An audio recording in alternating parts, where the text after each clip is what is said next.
दूसरी शादी। आदि की शादी के लिए उसके मम्मी पापा रिया के घर जाते हैं। अरे कैसे कर दे शादी भाई साहब, आपका बेटा तो अभी कुछ करता ही नहीं है। सुना है आगे पढ़ाई करने के लिए शहर भी जा रहा है। तभी तो भाई साहब हम चाहते हैं कि शहर जाने से पहले इसकी शादी कर दे। और कमाने का क्या है, हर कोई तो पढ़ लिख कर कमाता ही है। हाँ हाँ, और गांव का सबसे बड़ा मकान और समृद्ध परिवार से है आदि। मुझे तो समझ में ही नहीं आता, इतनी जल्दी शादी। रिया भी अभी पढ़ रही है, इतनी अच्छी है वो पढ़ाई लिखाई में, कैसे शादी कर दूं? आप लोग थोड़ा समय दे। आदि के माता पिता घर चले जाते हैं, जहां आदि के पिता कहते हैं, अरे भाग्यवान, मुझे तो समझ ही नहीं आ रहा कि तू क्यों इतनी जल्दी आदि की शादी करवाना चाहती है। पढ़ लिख कर कमाई धमाई करने लायक हो जाए तो फिर कर देना शादी। अरे आप चुप रहिए। रिया जैसी लड़कियों के लिए शादी के रिश्तों की कमी है क्या?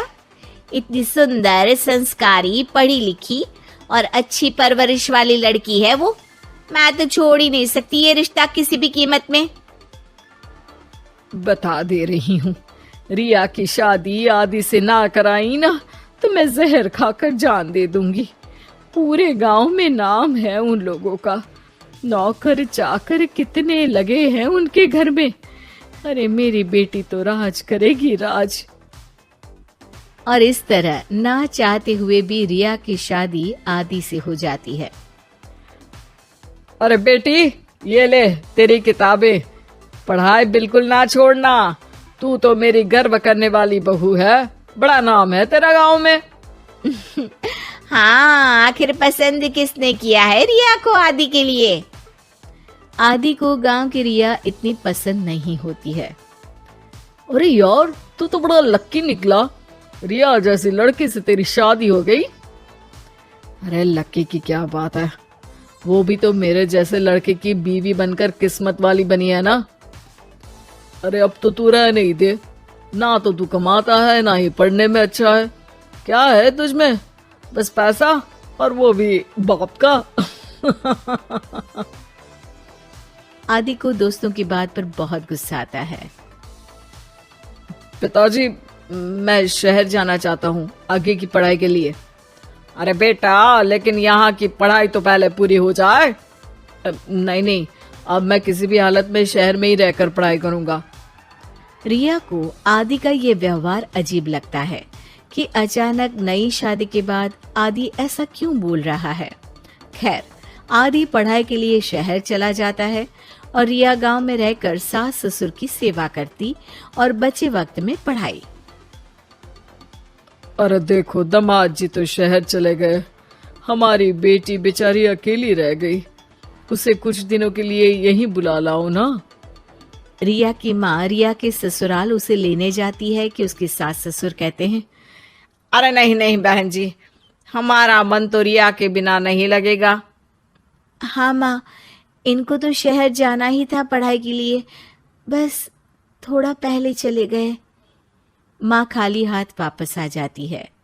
आदि शहर में मन लगाकर पढ़ाई करता है और इंजीनियरिंग के लिए दाखिला ले लेता है, तो वहीं रिया भी एमए की पढ़ाई में प्रवेश लेकर समाज सेवा में मन लगाती है।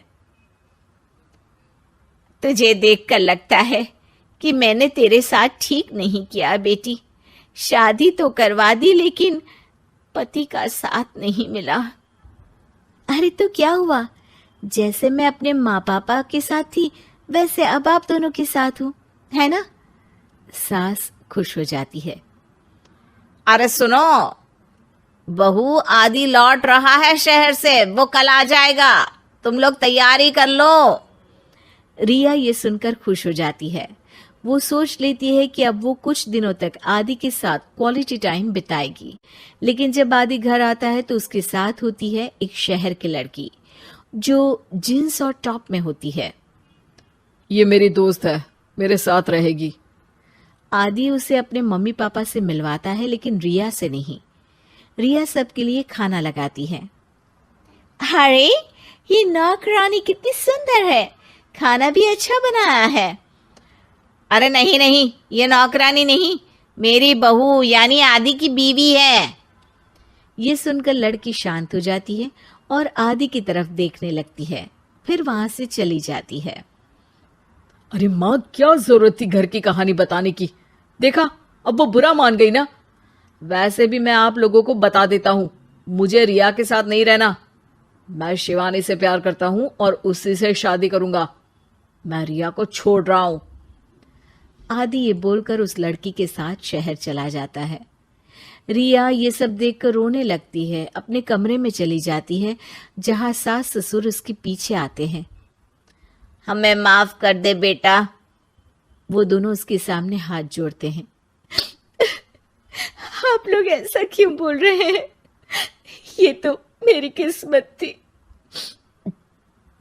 पर अब मैंने सोचा है कि मैं भी आगे पढ़ाई करके आगे बढ़ूंगी। रिया पढ़ाई लिखाई करके पूरे जिले की कलेक्टर बनती है। आदि उसे छोड़कर शिवानी से शहर में ही शादी कर लेता है। फिर एक दिन रिया के ससुराल में, अरे बेटी रिया, तुझसे मिलने कोई आया है। कौन है माँ? हमें आपकी बहू के बारे में सब पता है।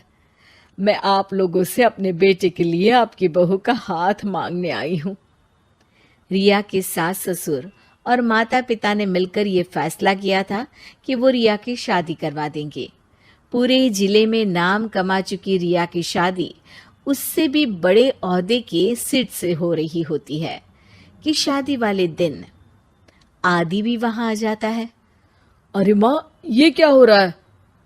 तेरी हिम्मत कैसे हुई घर में घुसने की? पूरे गांव में हम लोगों की नाक कटा अकेला छोड़ गया था एक लड़की के लिए, अब क्या लेने आया है?